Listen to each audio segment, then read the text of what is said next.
Hello, and welcome back to the Court Sense podcast. I'm your host, Brian McInnes, and given the ongoing state of the world, I couldn't think of a better guy to bring on this week than an actual MD who also happens to be a pretty good basketball player.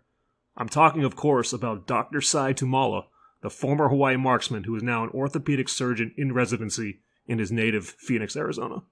Tummala, who comes from a family of doctors, arrived as a transfer from Arizona State for that magical 2015-16 season. And, well, was just what the doctor ordered for an already experienced group. His sharpshooting as a sixth man provided a perfect complement at power forward to starter Mike Thomas and the rest of the Bows. He hit some big ones during his most meaningful college season, going 43 for 109, 39.4% from long range, and chipping in 6.3 points per game for the program's first team to win an NCAA tournament game. We catch up with him on his time at UH's med school and life since in the COVID era. As for the current Rainbow Warriors, they're coming off a pretty rough week at home in which they dropped a pair of games to Big West newcomer Cal State Bakersfield. After losing one that was up for grabs last Friday, they got roundly outworked in the rematch on Saturday, resulting in a glaring 39-20 deficit on the backboards and their third straight loss. We'll see what they can muster on the road this week against a very beatable team, Cal State Fullerton, in what could be a swing series to determine whether UH will be in the top half of the standings or the bottom at season's end. But without further ado, let's get started with Dr. Sai Tummala. Here we go.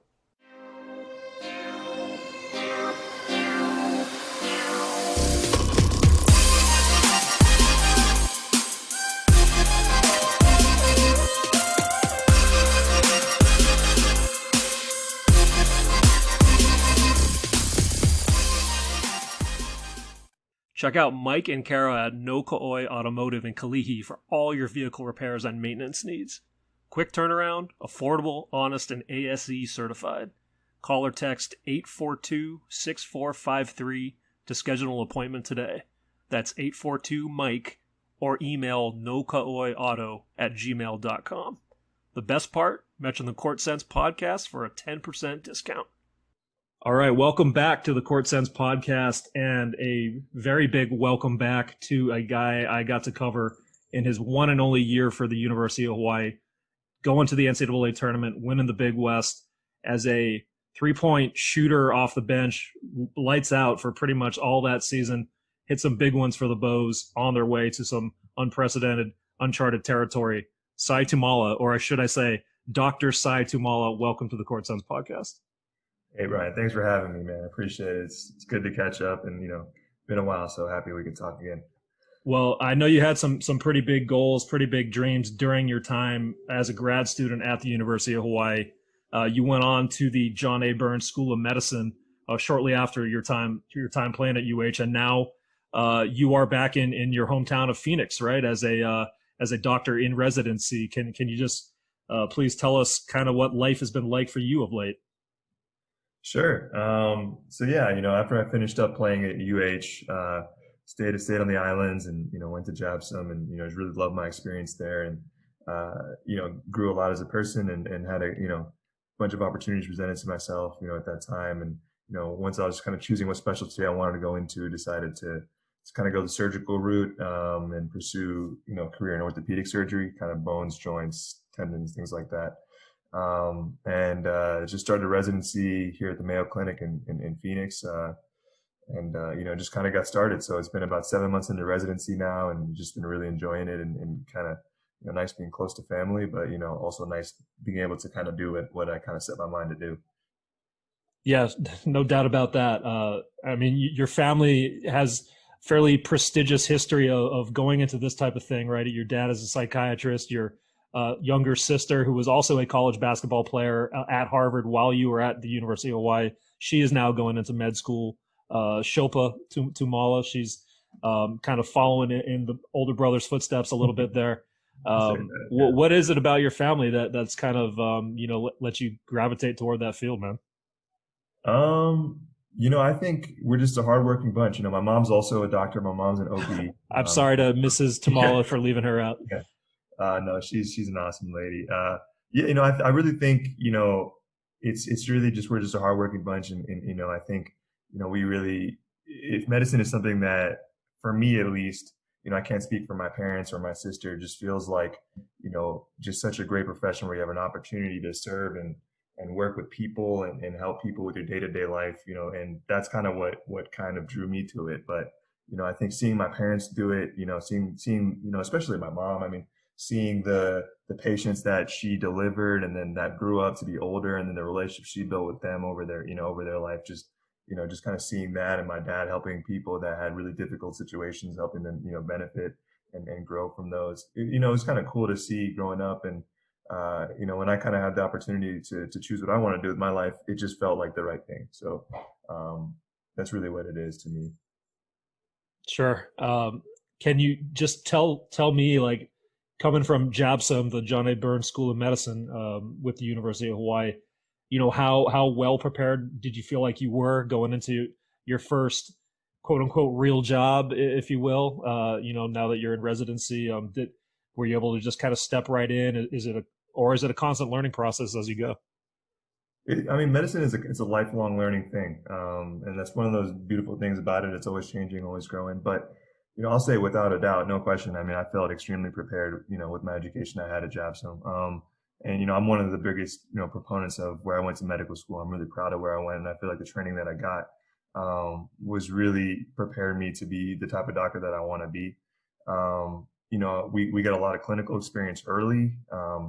In our medical school, starting, our first, second year, we started to see patients, and it really translated to when I was trying to, now that I see patients all the time, it's my job, having that experience early on and being taught by people who really care about, not only just care about medicine, but also care about making sure that patients are treated in a holistic way.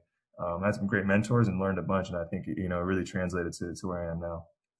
So was Jay Gu, the athletic trainer on staff, was he like, your main mentor? I mean, he could lay on hands and work some miracles on that bench. Jagu is my guy. He's one of my favorite people, especially when I was at UH. He kept my old man body working. I was towards the end of my career there. So, I still talk with Jay, and I think he could be the ideal mentor for me. Yes. There you go. Shouts to Jagu. No, Sai, I mean, you were here as recently as what was it, last May? Was your graduation from JABSOM? Got your degree there. So you were here for the very first 2 months of the COVID crisis, right?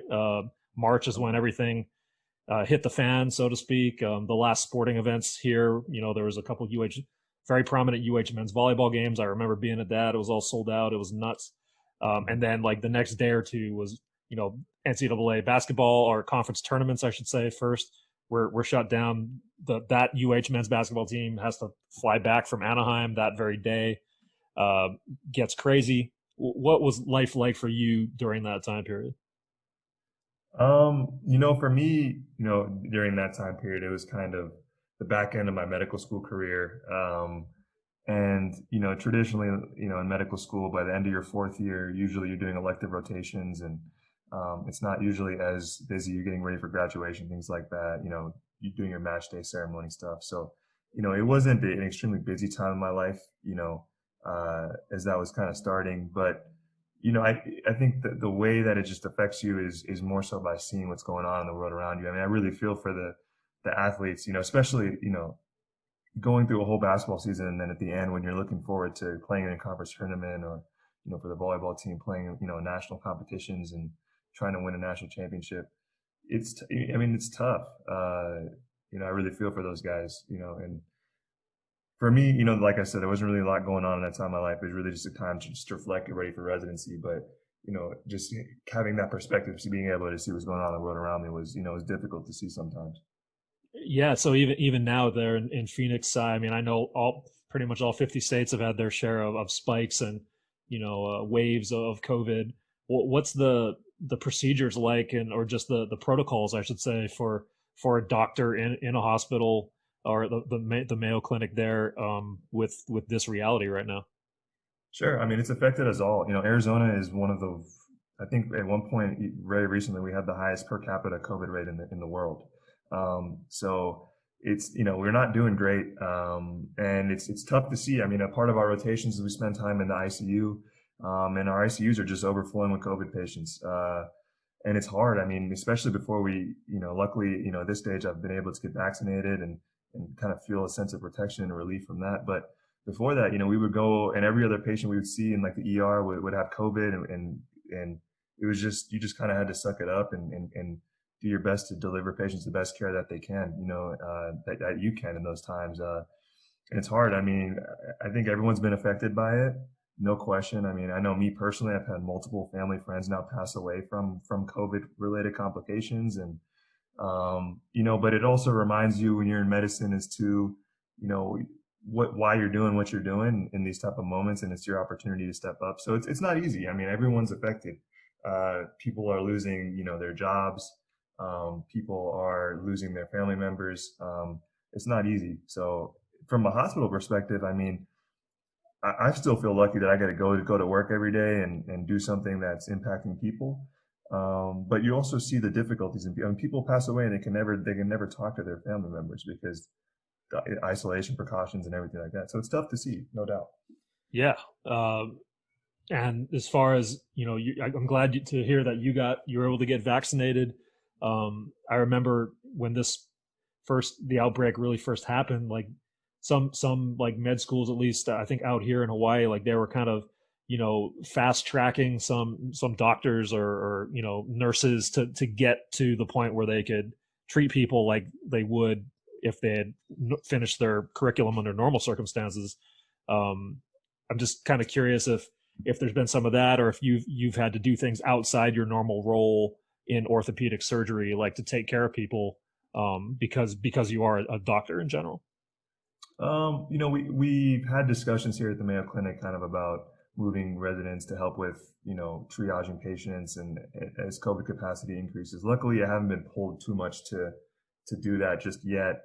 But as a part of being an intern, a surgical intern, we do rotations that are non-orthopedic. So like I said, I was just doing a general surgery trauma rotation, and as a part of that rotation, we spend time in the ICU, and managing whatever patients come in, from just the general area with whatever traumas that they have. So, it's definitely something that we're just acutely aware of. I mean, on the orthopedic side, a lot of our rotations, especially cases that are like elective cases or things that are voluntary or been canceled. So it's definitely tough on that end for a lot of people who've been waiting a long time to get those surgeries. But yeah, I mean, right now I think we're kind of on this gray area where we may be pulled, we may not be pulled, depends how bad it gets.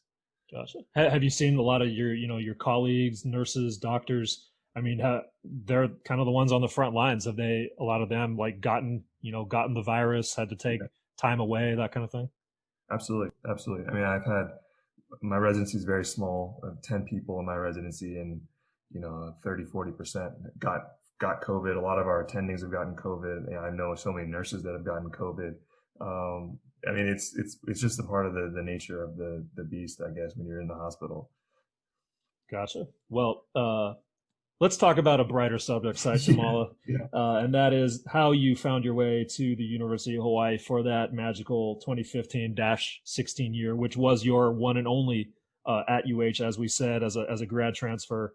You started your career after playing high school ball in Phoenix. You went off to Michigan, which I will admit, Sai, I had totally forgotten that you started your college career at Michigan. You redshirted there. Correct me if I'm wrong. Made your way to Salt Lake Community College on a very strong JUCO team. I think you were third team JUCO All-American that year, and then latched on with ASU in your home state, and had 2 seasons as a reserve there before you decided to transfer one more time and found your way to Hawaii. So please tell me how that that full journey leading up to your time at UH, how does that remain in your memory banks right now? Well, it's quite the journey, as you just described. I've kind of been had a college career where I was kind of in a few different places, really glad to end up at Hawaii and, kind of consider that home at this point, especially for, my college basketball career. I started out of college, went to the University of Michigan, redshirted my freshman year, learned a ton about what it means to be a college basketball player, had a really great experience there, strength coaches and the coaches there really believed in me and gave me a good chance. Was that under Beeline? Yeah, with Coach Beeline, we won the Big Ten championship that year, and went to the NCAA tournament. So it kind of set the stage for what it means to be on a winning team and what the standards of excellence are, and how you're supposed to work as a collegiate basketball player. So it was a great experience for me learning that. I think the theme that kind of permeated throughout my college career was, I think I was just really trying to grow as a person and really trying to just find the best situation for myself, and also not letting myself settle for something that I felt like was less than what I should be going for, what I what I feel like I deserve for myself. And went to junior college, and that was a risk. I mean, I'd never been to Salt Lake City before. I was 19 years old. And I told myself, you know what? You've been working your entire life to play basketball. You need to give yourself a chance, because I really believe that it doesn't, what I'd worked up to that point and what I learned in Michigan and everything that I wanted for myself. I had to take a risk on myself, and going to junior college is a risk. And so when I was 19 years old, I packed up my bags from Phoenix, drove my parents' old Camry. Never lived in the snow besides that 1 year in Michigan. And just kind of packed it up and said, all right, let's do it. Never been to Salt Lake. So parked my car, went into the apartment, put my bags down and said, all right, it's time to go. So it turned out to be a great year, and great coaching staff, great opportunity for me. Got a chance to play a ton. Like we had a really good team. We had, I played with a guy, we had a second team All-American, I believe. I was a third team All-American. The year after that, Gary Payton Jr. was on my team. He went to go play at Oregon State and played in the NBA. We had a really good team. We made it to the Sweet 16 that year. I think we, maybe lost less than 6 games. And it was just a great opportunity. And coming out of that, I had a ton of offers to go all over the country. A lot of high major Division I schools. And for me at that point, I didn't really know what I wanted to do. And I just developed a good relationship with some of the coaches back home at Arizona State. And it just seemed like the right opportunity for me at that time. So came back home, and kind of reflecting on that situation, looking back on it now that I'm 5-6 years out, I just don't think it was necessarily the best situation for me at that time. I think the coach was kind of, in a situation where he was, kind of on edge about his contract every year. 2 years after I got there, he ended up getting fired, which ended up leading to me transferring to Hawaii. Was that Norm Parrish? Was it Norm Parrish that was he one of the connections? To Hawaii, he was. Yeah. Yeah. So Norm Parrish was a former coach at my junior college. I never played under him or anything, but his successor was, coach under him, Todd Phillips, who was my coach at Salt Lake. And so when I was, deciding to transfer, I was kind of going through that whole process in the portal, and I had a couple offers that I really liked, and I was getting ready to go to the University of Montana. That's where I was going to go. Wow. Yeah. You almost were a Grizzly. I was always a Grizzly. I was almost there. They had a good team. They go to the NCAA tournament like every year, and I just wanted a year where when I was looking to transfer, I just wanted a year where I could go play, make an impact somewhere, and just help a team win. I realized I was a fifth-year senior, kind of had a lot of experience under my belt, kind of knew what it felt like to win, also kind of knew what it felt like to not win, and just wanted to go somewhere where I could contribute. And I was getting ready to go to Montana, visited, was getting ready to sign, and Coach Ganot called me, said, hey, come down and check out Hawaii. I think we have something good here. I never really followed Hawaii, and it was kind of something that I didn't think about too much, but I decided to come out on a visit. I did some research and talked to a couple guys, and I just really connected with Coach Ganot. When we talked, Coach Jacobson was one who recruited me too, and Zane Johnson grew up in the same neighborhood as me, growing up in Arizona. So he called me too, and we just kind of talked, and so came out for a visit and just fell in love like right away. I think mostly, first of all, I think I just felt like I just connected really well with the coaches, and I felt like they were really interested in giving me the opportunity that I was looking for, to kind of bring me on board. And second, just that weekend there, I just felt so in tune with the culture and so in tune with, the values that I was raised with. I felt like they were just really represented in the state overall. just like the family orientation, the way people look out for each other, just this general sense of aloha, like was just so, I just felt like it just fit with me. So it didn't take long for me to change my mind. And then ended up at Hawaii and decided, called up Coach Ganat and said, hey, I'd love to come out and play for a year. And the rest is history. I mean, what happened after that. It was just a great year and just super thankful for that opportunity.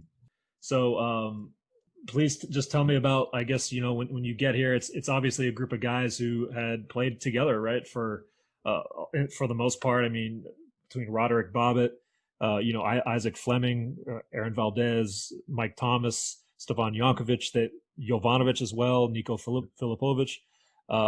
Those guys all had played together for at least a year. Quincy Smith, even the walk-ons, Derby Enos, Zach Busher, they all had all been there for some seasons already. So what was it like being? You were one of the more prominent newcomers, yourself and a guy like Sharif Jameh, who was a true freshman, who got regular playing time on that tournament team. What was it like finding your way amongst that group and contributing? It was an awesome group of guys. I mean, they took me in like right away. I remember first open gym I played with them. I was expecting, coming from a Pac-12 school, I was expecting, hey, I'm used to playing with really good competition against really good guys. Like this is going to be good. Like I'm going to get to play and I'm going to feel good about the way I'm playing. And I came out there and I was like, these guys are good. Like they're all really good. They all could have played in the pack. That like they just were like, I just felt like they were just dogs. Like they just played really hard and they were scrappy and everyone was athletic and talented. And I was just really impressed that first open gym. I remember coming out and they took, and I think for me, it was just, my goal coming in was just to embrace whatever role I was given and to play as hard as I could and to do whatever I could to contribute to the team. And I think they understood that for me. I wasn't coming to Hawaii to try and be the superstar and try and take over and be like the man. I wanted to come in and just win some games and just contribute. That's what I wanted to do. And I think they understood that. And I think the set of skills that I was bringing, my ability to stretch the floor, to play hard on defense, to shoot threes and just to kind of just be a leader off the court. I think they respected that. And I think that's why we meshed really well. I wasn't coming in to disrupt what they had done. I mean, the team was good before I even got there. They almost made it to the NCAA tournament the year before. They were like a win or two away.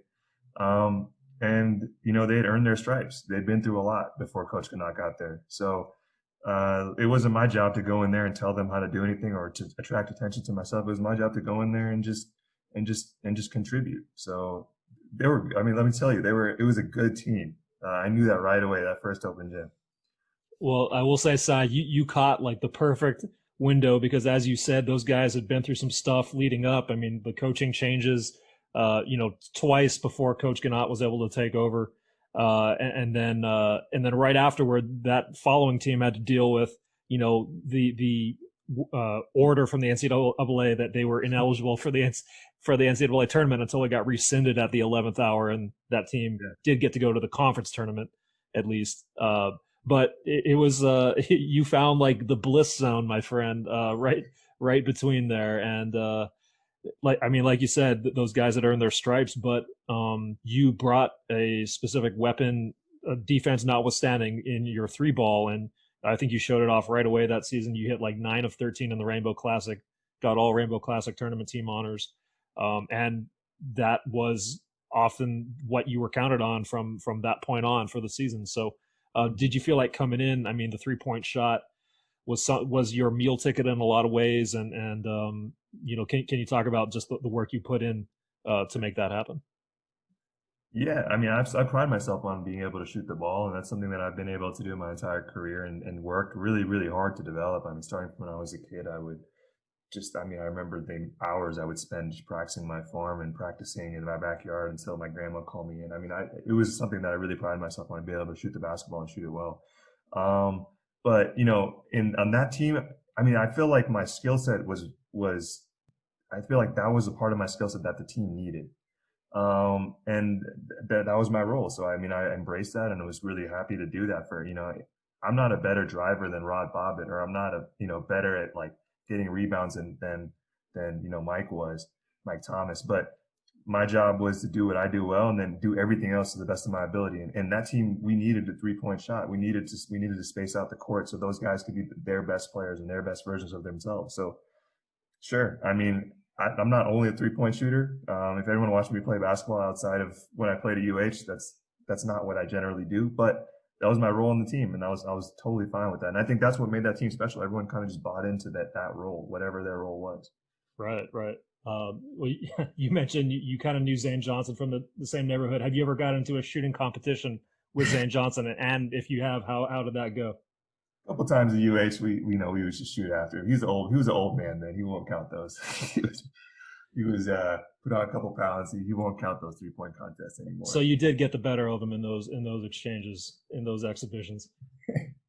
We won't talk about it too much. I don't want to throw him under the bus. All right. All right. Well, I'll have Zane on later at some point. He can try to defend himself at that point.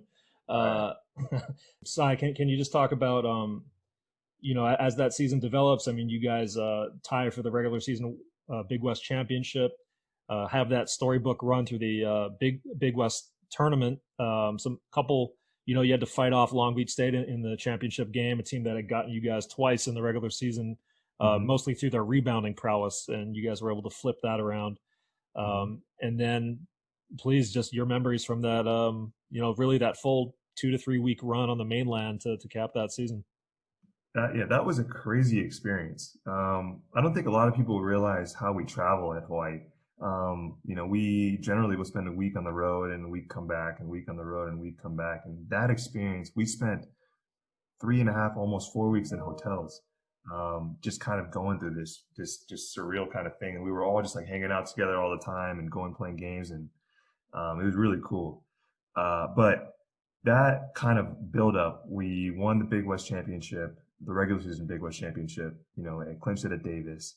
And then we go down to the Big West tournament, and we know that we had a good record and we had a good team, but all the marbles were on that tournament. We had to win the Big West tournament because we weren't going to make it outside of that, no matter what anyone said. I think it was a team that was going to win no matter what. I mean, I feel like the DNA was there. I think a part of that came from the fact that they'd gone to the Big West tournament the year before. A lot of the guys that are on that team. For me personally, I've been on teams that have won conference championships, and knew what that felt like and what that needed to be done. And it was all business that week that we were there in Anaheim. And Long Beach State was, I don't think people realize how good the Big West was that year. It was a good conference. UC Irvine was really good that year. Long Beach was really good. Even the teams like in the middle and the bottom, like Santa Barbara was good. So it was a good conference, good tournament. And playing Long Beach in the championship, they weren't going to get us 3 times. I mean, there was no way.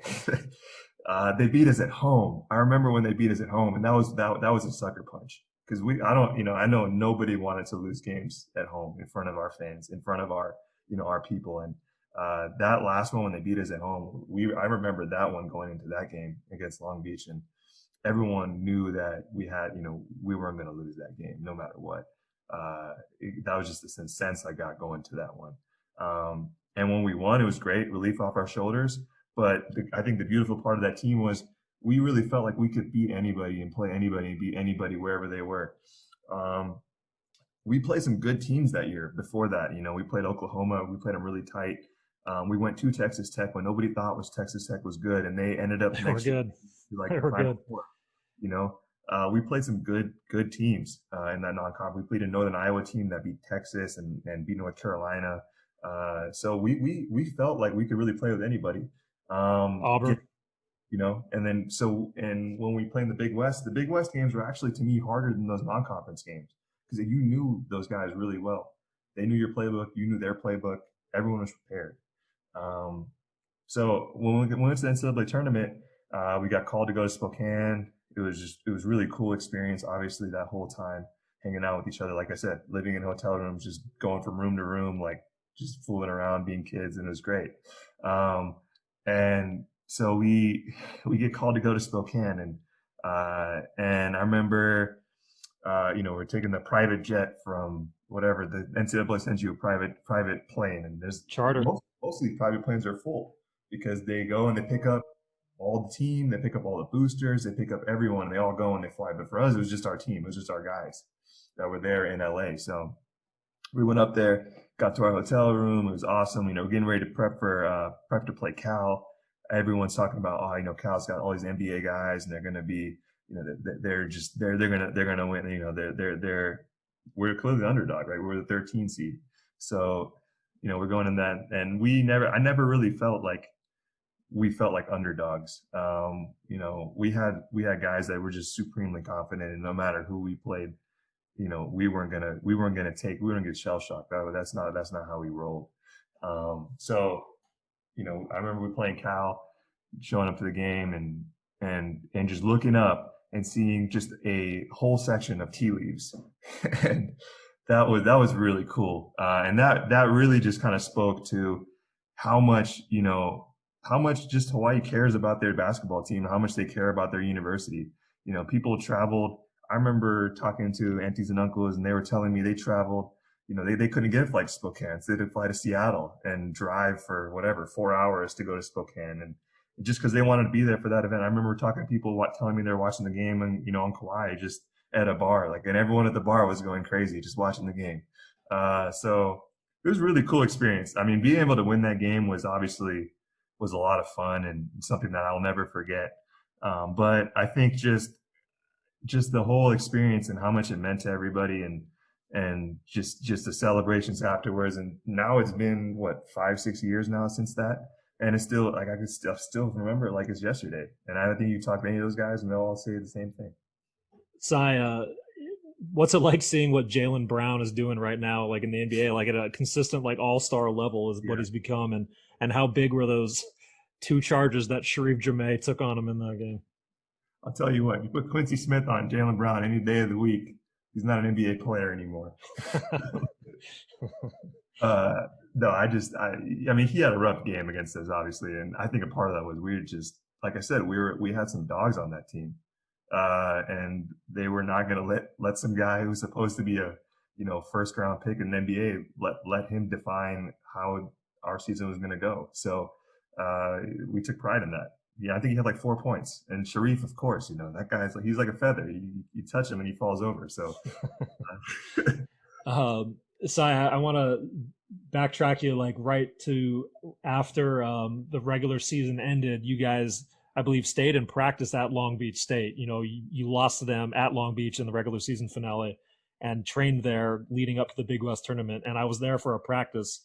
And I remember the basketballs that they rolled out to you guys to use for that had NIT branding on the basketballs. Does this ring a bell to you at all? I don't remember that, actually. Okay. But That's now that you're bringing it up, it makes me angry. Because, if any listeners don't know, if Hawaii had lost at any point in the Big West tournament because they were the number 1 seed, they would have been entitled to a berth in the NIT. So perhaps a little gamesmanship on the part of the beach there leading up. I'm sad that you don't remember that. So I thought stings a little bit now in retrospect. That stings. I'm glad we beat them now. I mean, that, like you said, they had some players: Justin Bibbins, Nick Faust. I think the Maryland transfer. I think that's where he came from.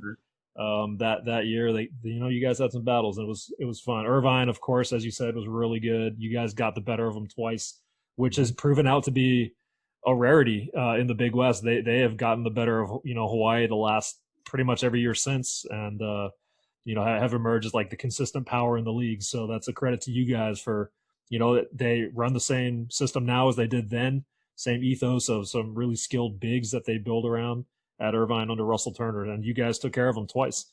And those were, I should add, that was the team that knocked Hawaii out in the Big West Championship the year before. I'm sure a lot of people remember. So those felt like momentous wins at the time, and sure bore out that way.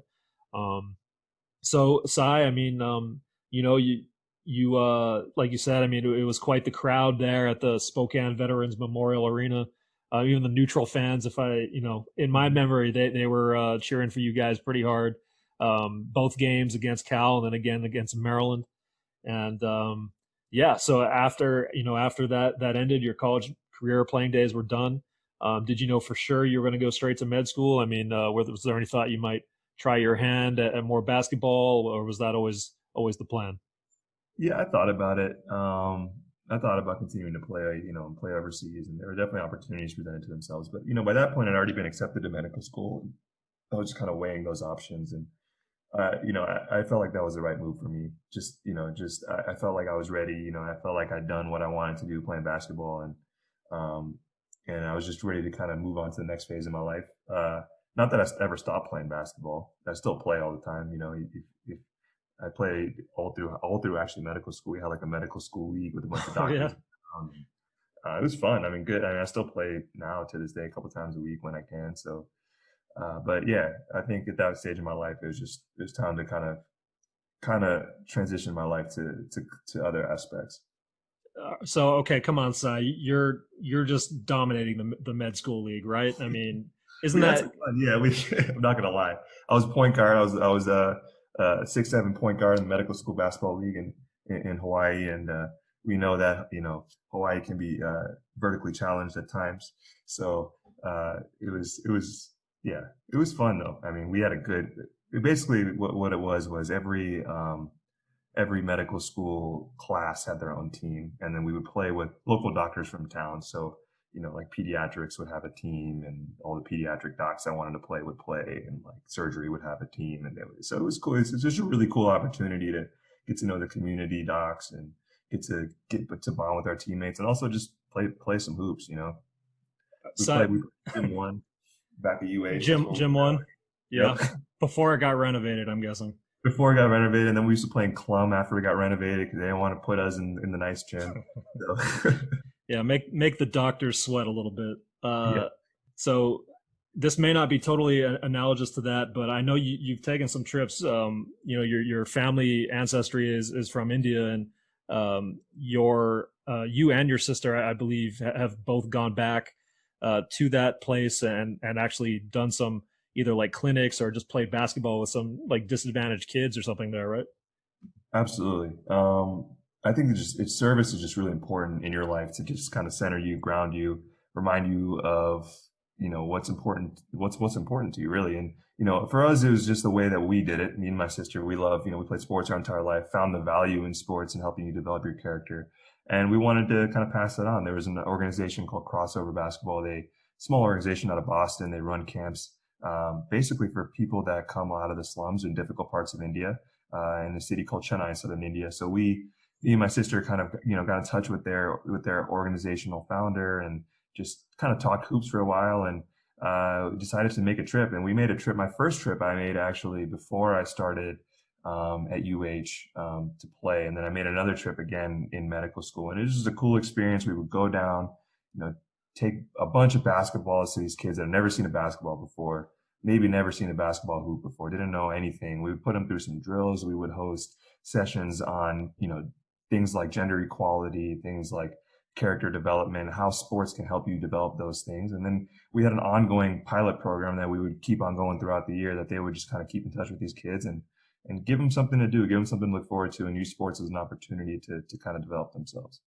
Nice. Well, Sai, I'll close by asking, what when you get out of medical school, or I'm sorry, residency there at the clinic, Mayo Clinic in Phoenix, what's kind of the dream? Do you want to be like a team doctor for the Phoenix Suns, performing surgery as necessary, or do you want to be in a hospital, or what's kind of the where do you see yourself in 5 to 10? Yeah, I think as far as what type of practice I want to do, I'm not really sure. I think for me, I feel really strongly like that I'd like to come back to Hawaii. I love the community there. I love the docs there.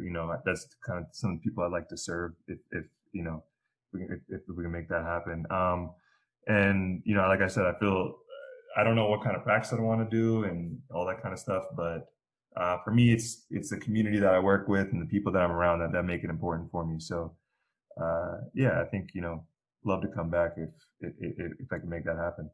I'll see if I can put a good word in. I still got some contacts around UH. I don't know what I can do, but we'll see, man.